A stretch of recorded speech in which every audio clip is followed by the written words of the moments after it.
This how to 1 minute will show you how to test and change the mobile version of WordPress website from desktop.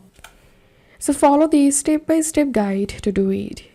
And right now I will show you how you can test and change mobile version using Elementor. So if you created your WordPress website using Elementor, just click on Edit with Elementor. And here you can scroll down to see your whole website.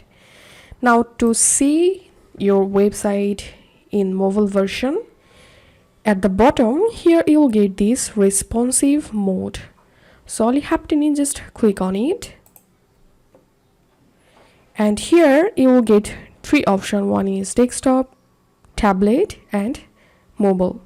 So to test your website in mobile version, select the mobile version, and here you will get your mobile version preview.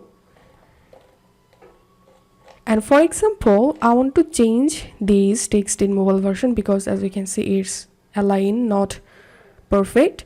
So to do that, I'm going to moving this text like this. So select the text and click on advanced, and as you can see the mobile portrait is active. Now from here you can give some margin and give or add some padding to change the text position for mobile version. Then make sure to update the changes, and that's how you'll be able to test and change the mobile version of WordPress website. If you find this video helpful, don't forget to subscribe. How to 1 minute. See you in the next video.